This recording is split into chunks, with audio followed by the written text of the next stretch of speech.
I think we're on. There we go. Good morning and welcome to Surviving the Diagnosis. It's happened to all of us. I'm Sandy Concar, your co-host, along with Peggy Mangan. Good morning, Peggy. Good morning, everyone. I did not mute myself, so I'm on live. You're Good on. morning. Good morning, Sandy. Good morning.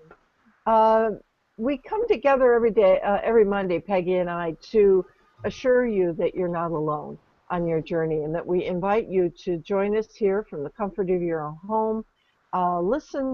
We start out every Monday with a little bit of discussion based on our feature article in our newsletter.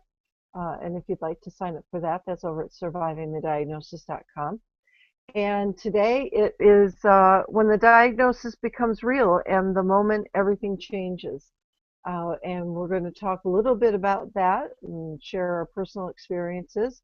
If you would like to join the show live, just send me a message through the Q&A that's available, or you can email us at hello@surviving the diagnosis, and I'll be happy to send out a link because the panel goes live around 10:30, and we begin tapping on some issues and challenges that you may personally be experiencing.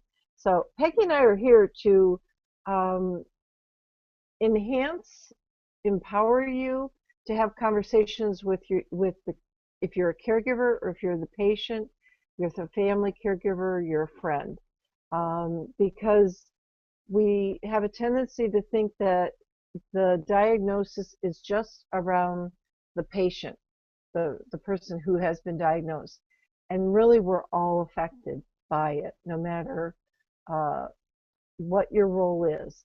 And like I said, I'm the founder of caregiversanity.com, and I more easily identify with the roles of wife, mom, uh, daughter, and friend.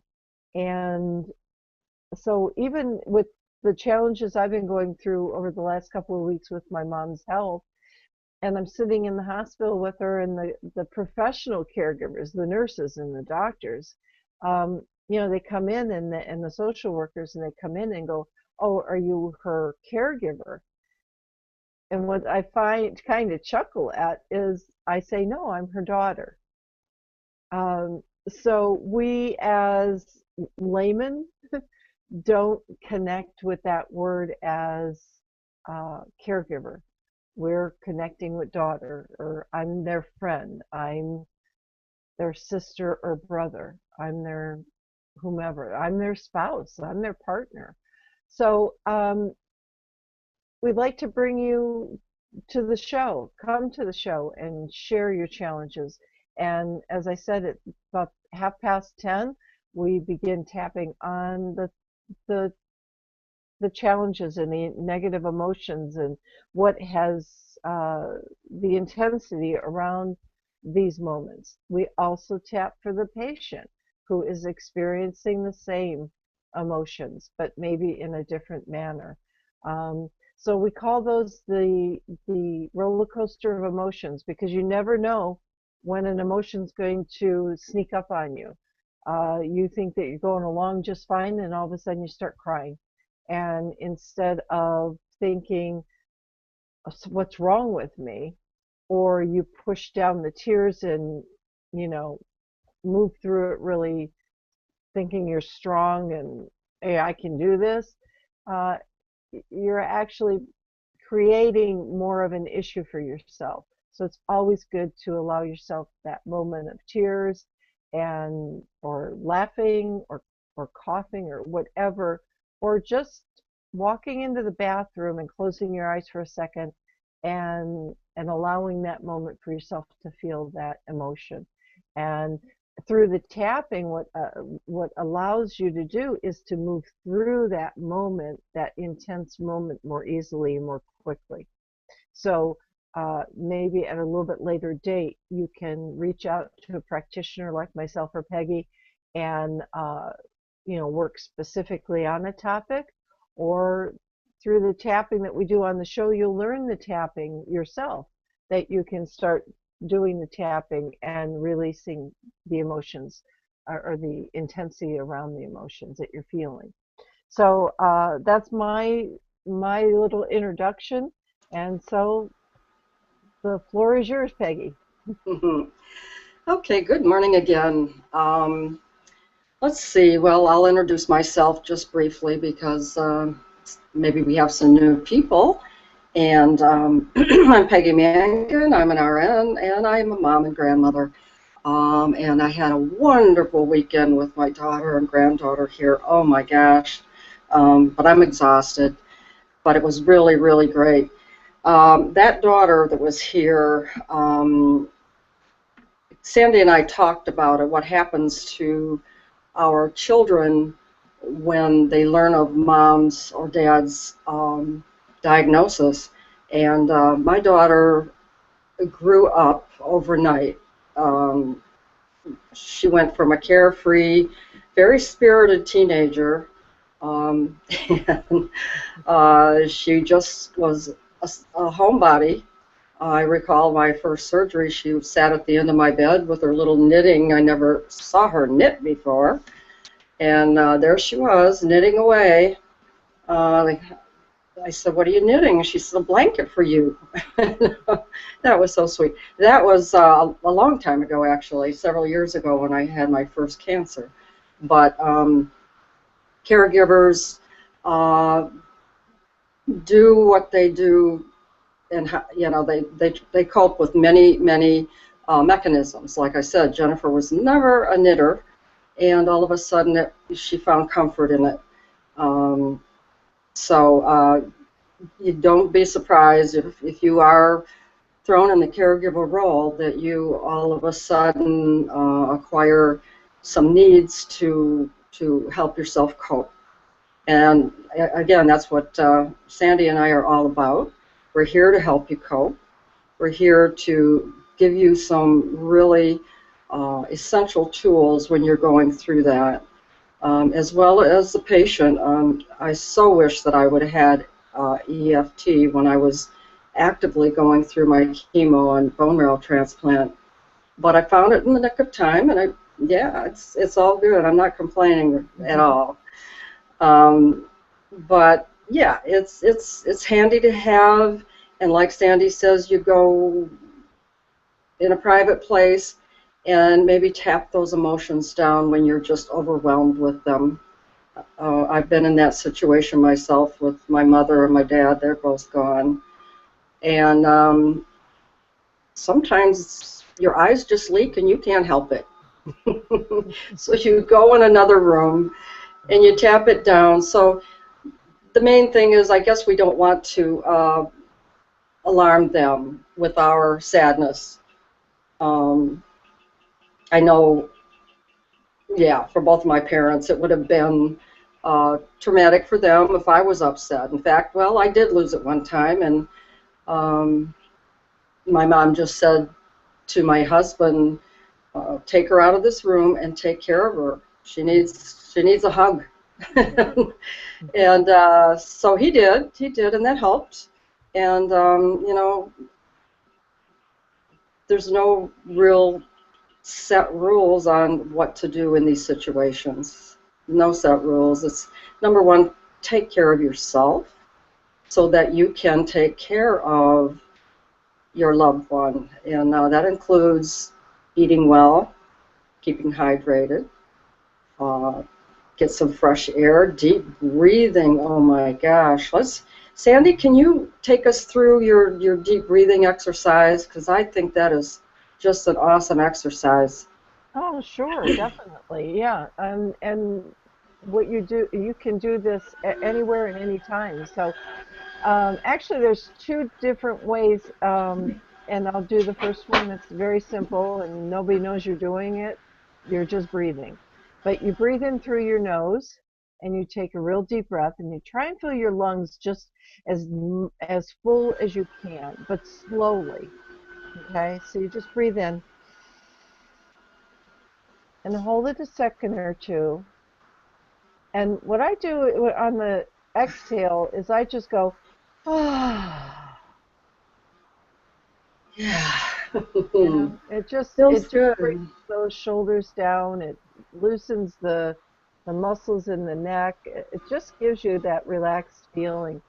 And why I suggest that you breathe in slowly and you exhale slowly is because when we're uptight, we breathe very shallow, or we have a tendency to hold our breath. And so when you breathe in fast and all that oxygen comes in, you can get like, whoa, I'm kind of a little dizzy.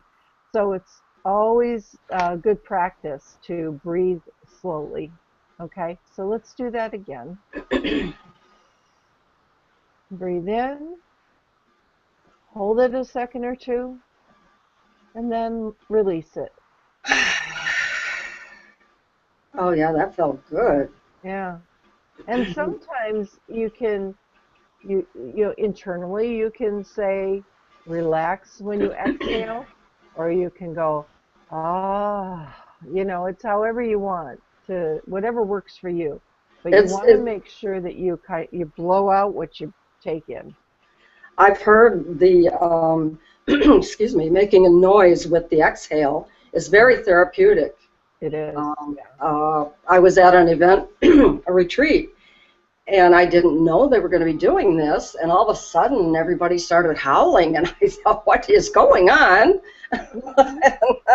And they showed me how to do it, and Yeah. it's true. You get a lot of resonance in your chest, and just get stuff out. Well, it vibrates that um, your thymus, thalamus in your chest area. Yeah, And it thymus. vibrates, Yeah, yeah, and it vibrates your throat and everything. So let's yeah. breathe in one more time and hold it, and then say relax, relax. Relax. Yeah. Beautiful. And really, that's all you have to do. And now just breathe naturally, and it helps you become more conscious of your breath. And on each breath that you take, notice that you're filling your lungs more and more fully, and and your lungs are just like any other muscle in your body. You want to practice slowly stretching the lungs out. It's as if you were going to do squats. If you did 15, 20 squats at one time, I could almost guarantee if you're not used to it, you're going to be sore doing it. So the same with the lungs. So you want to gradually, and that's why I'm talking between breaths. So it gives your lungs an opportunity to get used to that expansion. Now, the other way that helps you, maybe you're at work, or maybe there's so much going on and so much information coming in that you have to take, uh, be conscious of what's going on to make decisions, and you feel overwhelmed, you can take one finger or two and go to your, well, it doesn't matter what nostril. So hold one and breathe in through the other. Close that nostril and exhale through that nostril, other nostril. Interesting.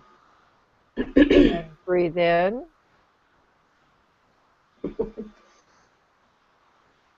Well, what you want to do is you want to, okay, so let me, it doesn't matter what nostril you start with, but let's start with your left one and breathe in through your right.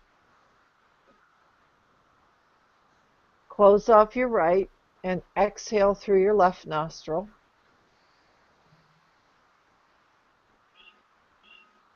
And then inhale through your left nostril. Close off your left and open your right and exhale. Hmm. You can really feel that. Yeah, and now breathe in through your right. Close your right and exhale on your left. And then just breathe naturally. Wow, that feels great. Yeah. So those are just a couple of breath exercises, and I'll tell you, breathing is amazing. Yes, it is. Yeah, Yes, it breathing truly is is. amazing. Yeah, It what really it helps to relax. and it brings oxygen to your cells and your neurons and you know your organs, and it's just like, wow, that really feels good. That is energizing. It's focusing. It's clearing the cobwebs. So it's Hmm. very, very helpful. Very helpful. And again, it's calming. It's a great alternative to any type of Ambien or whatever you call the drugs. So, Right. you know me, there's a place for them, obviously, but not in my everyday life. So, but that's me. So you do what your doctors say, but you know, my choice is to, if I can bring calmness and focus to my body and healing for me, then I do tapping, I do breath work, I do uh, 5 minute meditations. Meditation, even that word can be scary. Don't think of, you know, the Dalai Lama meditating kind of thing. That takes years and years of practice and commitment. But I'm saying watching a YouTube video, I have videos, we have them in our membership, that 5 minutes you just sit and listen to the water, the ocean, the waves, you know, crashing on the beach, and you listen to some soft music, or you listen to some uplifting music. You know, just before the show, I needed a little bit of uplift, so I was listening to Billie Jean. You know, so you know, of course. Michael Jackson. You betcha. You know, Yeah. I find him to be quite inspiring. Just the Yes. trials and tribulations that he had gone through in his life, and just it's amazing. It's amazing. So it gives me inspiration to keep going. But Yes. our and those who are just joining us, you're watching survivingthediagnosis.com on Google Hangouts every Monday at 10. I'm Sandy Conkar, founder of caregiversanity.com, along with co-host Peggy Mangan. Hello. Uh, And you know what, Sandy? In keeping with our newsletter, um, I would just like to touch on uh, friends and mhm. what friends go through when other friends are in such emotional turmoil. And I found that out. Well, I've had several friends that were ill, um, and I stuck it in with them, and that's just me. I don't, I don't turn around and hightail it on a friend or a family member. Um, but I found with Sandy's situation, she kind of was blindsided by her mom's diagnosis, and she was visiting her kids at a real happy time, and then all of a sudden the panic to get home set in, and the panic to be by her mom's side, and it was Memorial Weekend and no planes available, and anyway. Well, unless you're wanting to take out a mortgage on the house. Oh yeah, yeah. I'm sure it was very expensive on that short of notice, especially on the holiday. Hmm. And thank goodness she had a sister-in-law that was very, very helpful in being with her mom.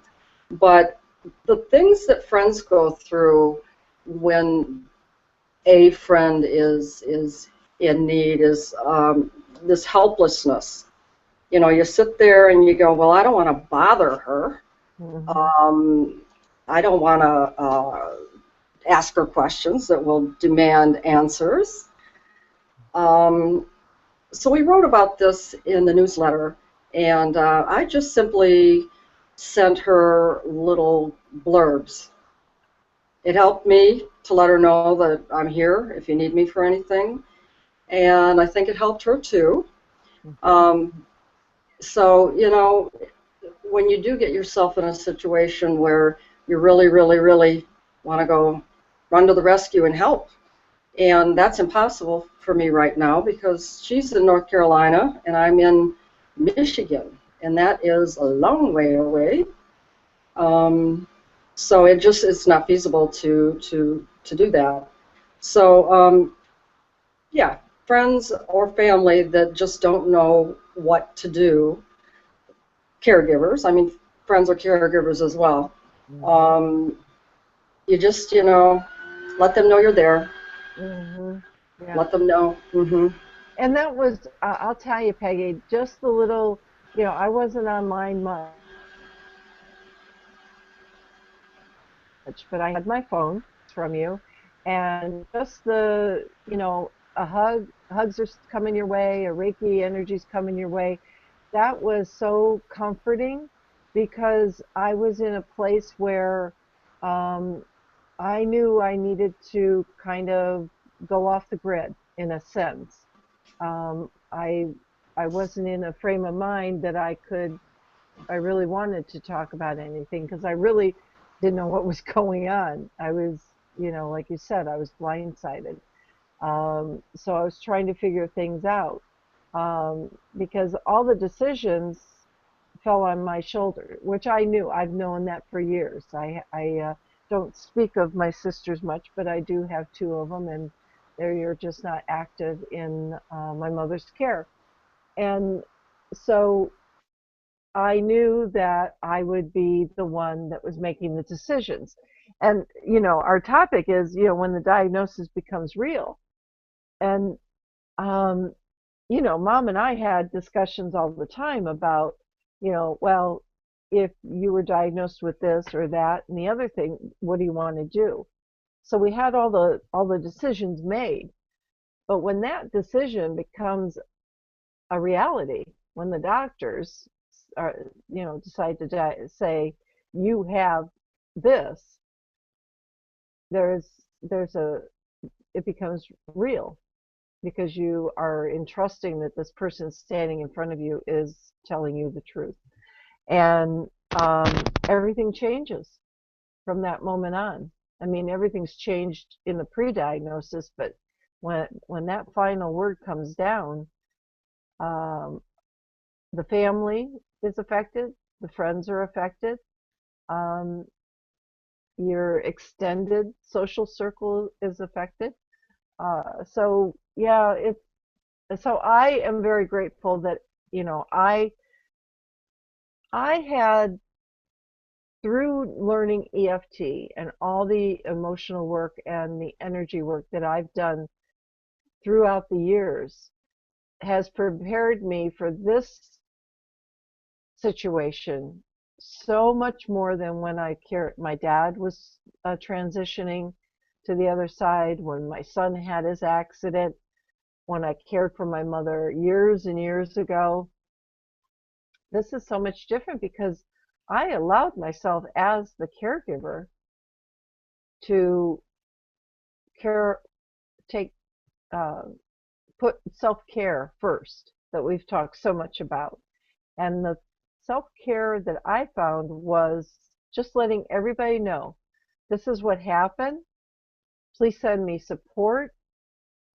Keep me in your prayers and my family, and I'll resurface soon. And everybody honored that. And I am so grateful for that because when I felt that I could, and I would say what, maybe it was a week or so, less than that, I'm sure, but I Hmm. think. But Yeah. then I felt that I could resurface, and I knew that everybody would honor that I resurfaced, and that, of course there were questions, and that was fine, but they weren't overwhelming questions. It was just, how are you and how's your mom? And you were all prepared for short answers, and that, you just, hopefully just my coming back to the surface a little bit was enough to help you be a little bit more calmer and know that I'm okay. And it's a tough situation, and it is, a circle of life, and I'm at peace with that. Um, and so I'm very grateful for the work that I do and have done on my own personal work. So always remember self-care, and as the caregiver, as the patient, um, remember your friends. They're going through a tough time too because they're concerned about you. Or I don't think that you'd call them friends. So they're invested in you. And I have said this in a caregiver sanity, is that if you have people in your life that you are invested in, you are a caregiver. So even if you walk down the street and you're going to work or you're going to lunch and there's somebody that's homeless on the side and you walk past them and you don't give them a quarter, you don't give them a dollar, whatever, and you walk past and go, oh, maybe I should have done that. Well, if you didn't, that's okay. But if you're questioning or doubting yourself, then you're invested in that complete stranger, you know? So you're a caregiver in a sense because you're caring about that person. And maybe next time you see somebody that's is less fortunate than yourself, you'll be more apt to help out, or even just a hello or a smile might be enough, or buying a cup of coffee or a sandwich and handing it to them. So, you know, however you want to do it, but if there's people that you're that you're invested in, you're a caregiver in my book. You don't have to be changing diapers or spoon feeding someone to be a caregiver. So, Exactly, friends, exactly. friends are caregivers. Yes, they are. Yeah. Yes, they So, are. I've been in that situation many times. and now with Skype and with Google Hangouts and FaceTime and emails and what have you. I mean, texting, we're always connected. We don't have to be in the same room. It's nice to have a physical hug, but you know what? I can feel the energy of those hugs all the time. So, um, very grateful for that. Um, Wonderful, wonderful. and you have to understand the listeners, I'd like you to really connect how when you receive that diagnosis, the just everything changes. You know, it's that you have new decisions, you have new thoughts, because everything is kind of real now. And tapping helps when you have a lot of information coming to you at one time. Because like last week, it was like, okay, well, we signed mom into hospice last. I signed her into hospice last week, and it's now you're meeting, you know, the admissions person, you're meeting the charge nurse, you're meeting the social worker who's in charge of the social workers, you're meeting your team social worker, you're meeting your nurse's aide, you're meeting uh, who else? I don't know right now, but there's a lot of people that you're meeting and you're trying to get a grasp of the team, what their responsibilities are, what they do and don't do, um, what they can and can't do. And then I've got a pile of paperwork like this high already that, you know, I've just neatly piled up and said, well, great. It's like, Yeah. yeah, I'll read it Uh, later. the medical community is all about paperwork, Sandy, but do it Well, in your own due time. yeah, yeah. But one thing that I noticed that I'd like to share real quick, because it's 10:30 and I said that we will start tapping at 10:30, but um, I really found something that I found personally this week that I'll be an advocate for, is because President Obama is trying to implement where all of our medical records are on one server. So if I went to California and I got sick and I went to a doctor out there, every record that I've ever had in my entire life, he can read right Right. there.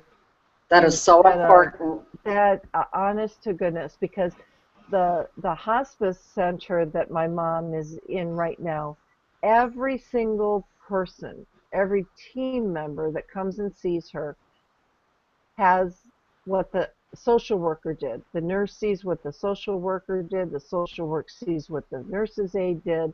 The nurse's aide sees what the doctor has prescribed. So they all know if there's an issue, they can report it. They can they can report it. They can read it. They'll know that okay, this is normal for her to be reacting this way. I I am so grateful that they have all that information because when I was in the hospital with mom this week, and I'm still quite upset with the hospital. I will not pull any punches on that one because I asked her RN and I said, when was my mom, because I was out of town when she was admitted and she was on another floor. And I said, when was she admitted to the oncology floor? When did she get moved? And he stood there and looked at me and he said, well, I guess I'll have to go look at her chart. How confident am I to be in that RN? I can tell you, I wasn't. It was like, okay, so put your right foot in front of your left foot and walk your ass to the desk and look at her. I mean, that's what I didn't say that, but that's certainly what I wanted to say. But I did say, well, I would like to have that information. Now, she's been discharged a full week. I've yet to receive that information. Now, if all of her records were on that one computer that was in her room, he could have pulled that up and told me right there instead of all these questions I had, and there were more questions that went unanswered when I was in the hospital than answered. So I will just advocate that our records be, obviously as private and as locked up as possible. Only the right people get to them. But those right people have to be your doctor. Whoever's caring for you has to know what's going on with you and know your history so they can treat you correctly. Because if they guess, that could hurt you too. So anyway, that's my soapbox. So um, so let's again, I'm going to invite listeners to go on the Q&A, put in your questions, and we'll answer them as we receive them. Again, you're listening to survivingthediagnosis.com here on Google Hangouts, and we meet every Monday, Peggy and I, at 10 a.m. And this is our way of sharing and having us available to you instead of just as if you were a private client of ours.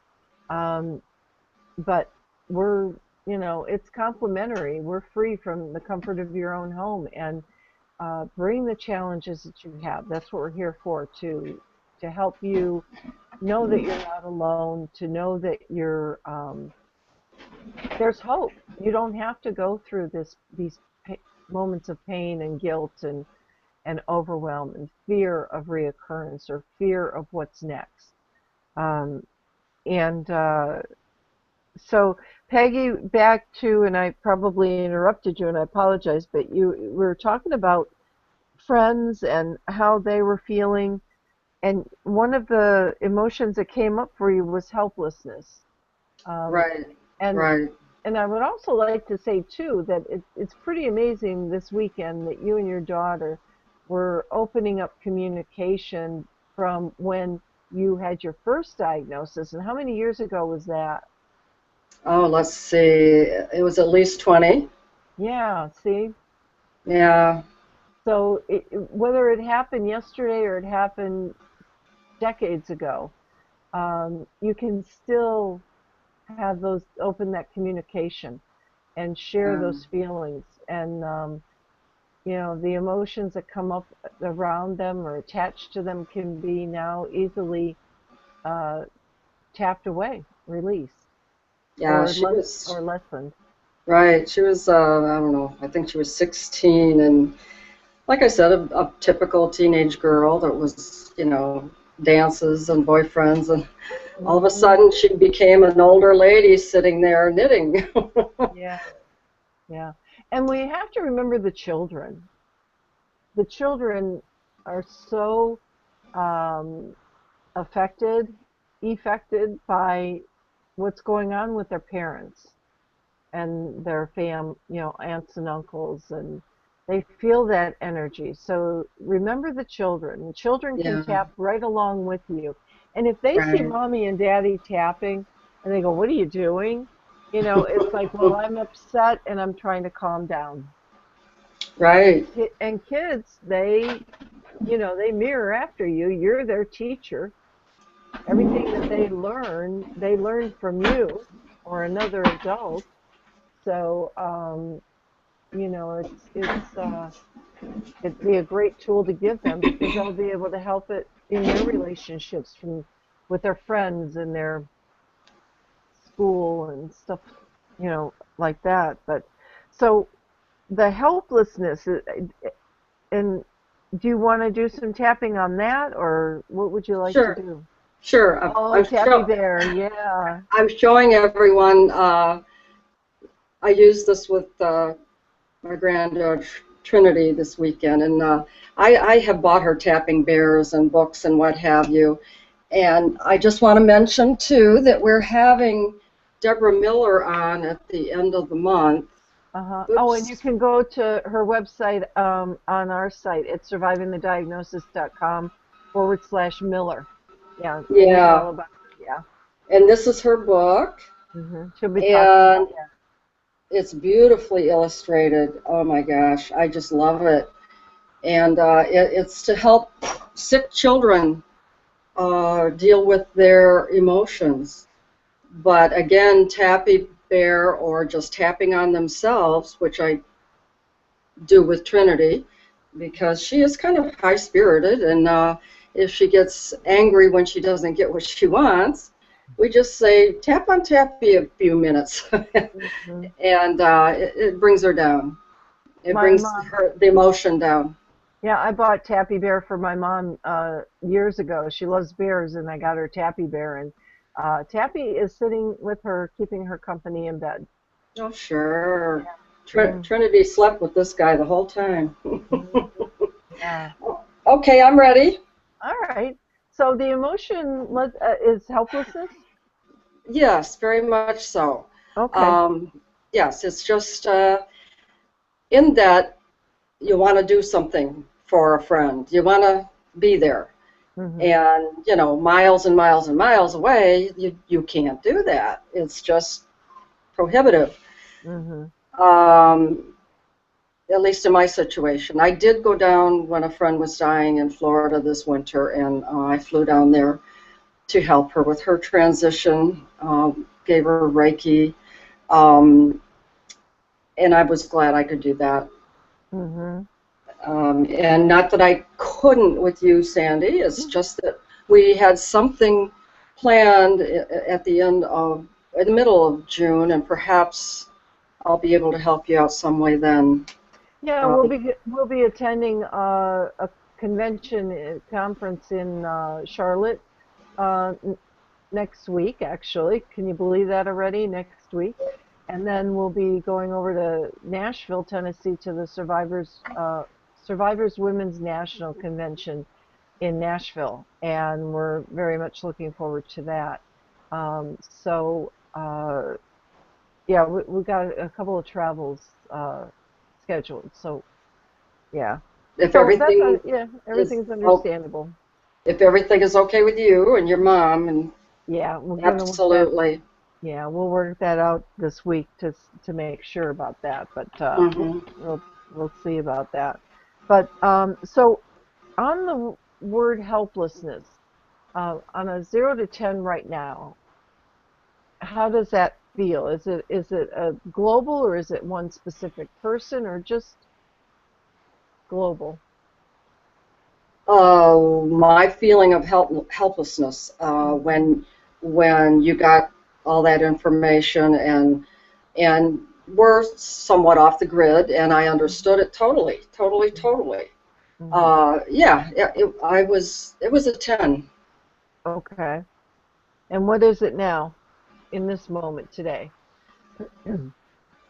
7, Okay. Alrighty. because And I can look right at you and see you right there on my screen. and how do you know? Where does that 7 reside in your body? And while you're thinking about that, I'd like you taking a real deep breath and then release it. And just kind of tune into your body. Where is this helplessness 7 residing? I'm just doing a biosyn scan, a Reiki scan that Sandy recommends we do. Yeah, because sometimes we feel that it's all over our body, which it could very well be, but typically it begins somewhere. And we want to get to that core. And just taking another deep breath. Relax. And I invite our listeners to join us with this exercise to designate a journal or a notebook and write down your feelings and your 0 to 10s. Keep track of them. Keep a journal of them. It's very helpful. Uh, my my uneasiness is in my chest. Okay. And if you could put an emotion to that feeling in your chest, what would that emotion be? The uneasiness.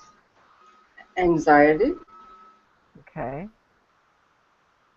Alrighty. Now, anxiety is a little bit global. Do you want to go a little bit more specific, or you want to stay with anxiety? No, I can bring it down to, how's angst? Okay. Angst. Angst. Yeah. Okay. All right. All right. Sounds good. Okay. So what I'm going to do for our listeners is I'm going to screen share. I'm going to bring up the tapping points for those who are new to the show. And again, you're watching survivingthediagnosis.com, and we're going to do some tapping. And as soon as I bring up let me bring up the chart.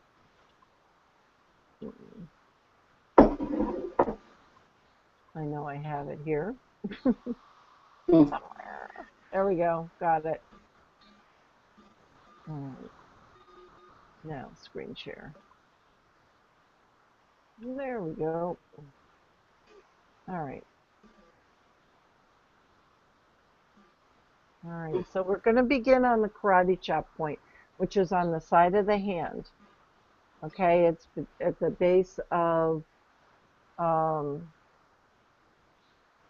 Peggy, I don't know if the listeners can see you or not, or if they're just going to be able to see this.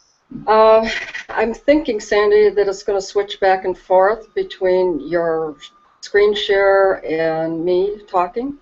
Okay, so I'm But okay. go ahead. But I've got my hand up, and when I talk, they're going to see where I'm tapping. All righty, let me bring that back up then.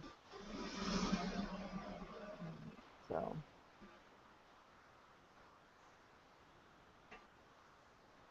okay. Just want to get this right for people, but if it doesn't work, we'll call out the positions. Okay. So the karate chop is on the either hand, on between the little finger and the top of the wrist on the meaty part of your hand.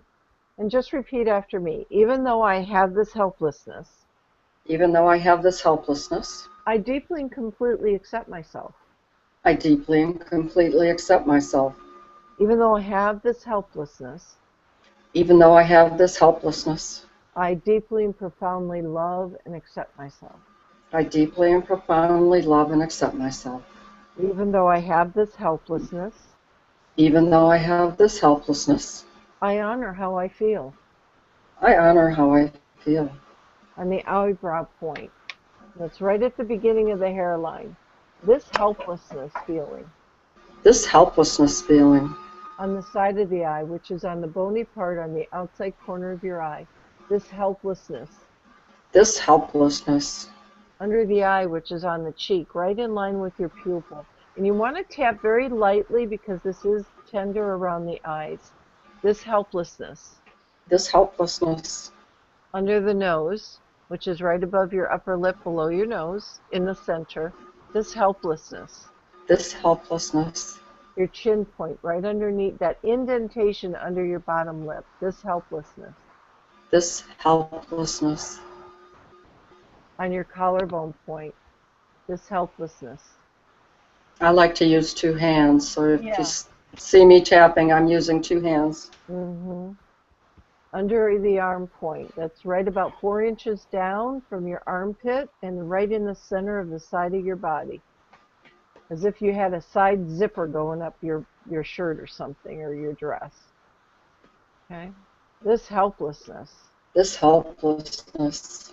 Now, a point that's not on this original chart is the top of the head point. And this is just right at the top of your head.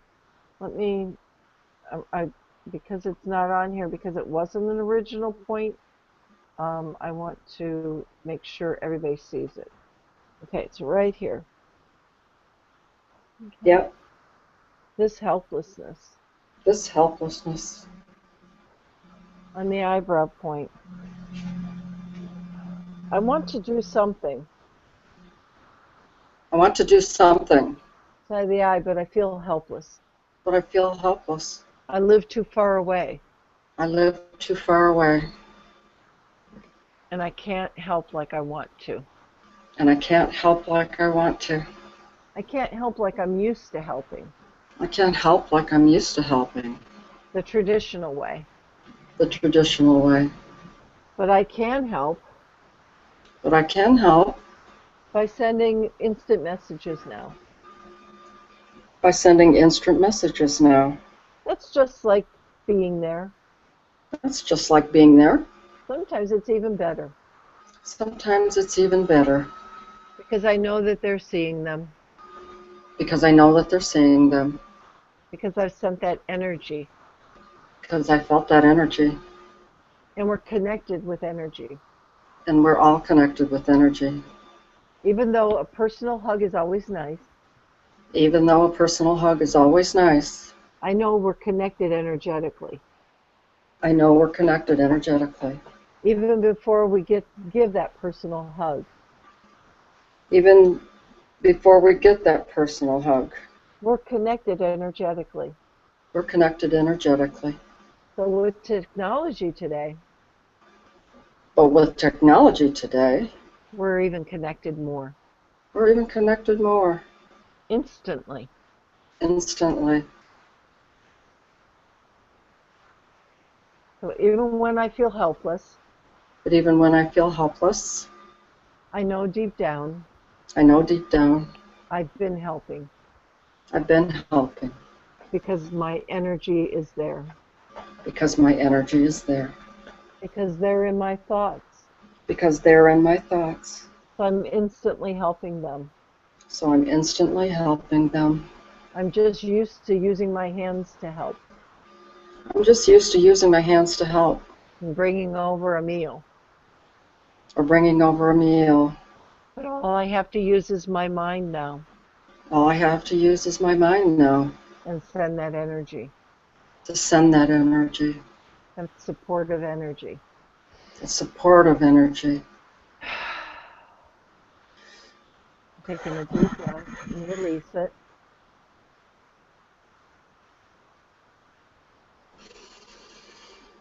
And just tune back into the feeling, the emotion, helplessness.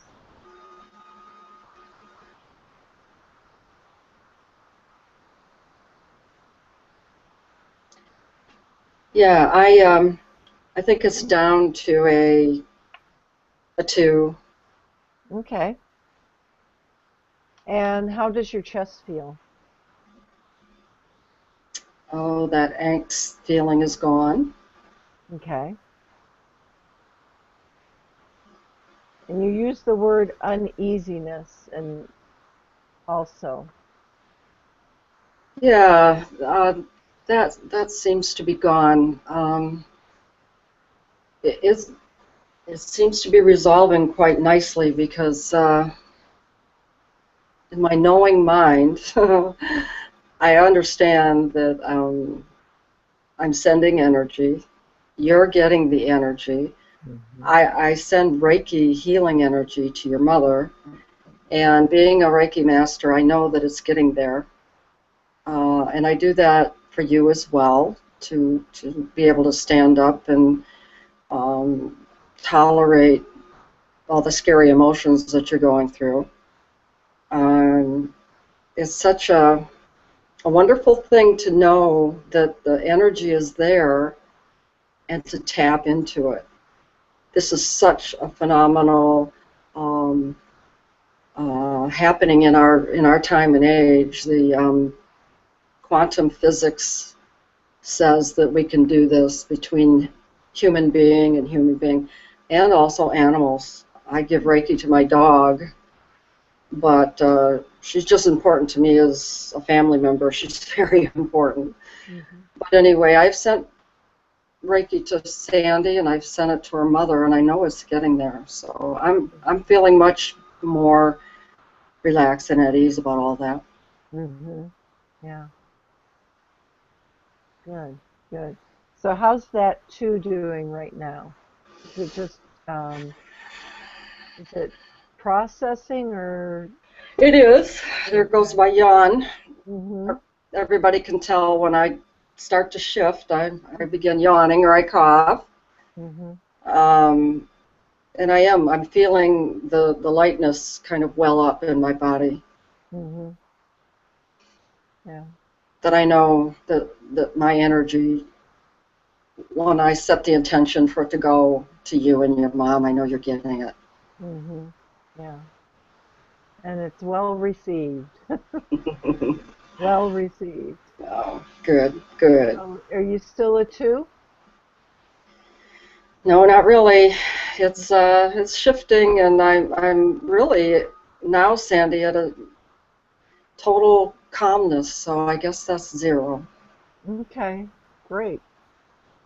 And that's how quickly we can reduce the intensity around something, Yeah, and be at peace with it, yeah. and have the freedom to now go about your day and have one less worry in your mind, because you can tap into this calmness that you're feeling right now. And when that worry starts to well back up, you can just come back to this calm feeling and just send that calm energy to my way or anyone else's way for that matter.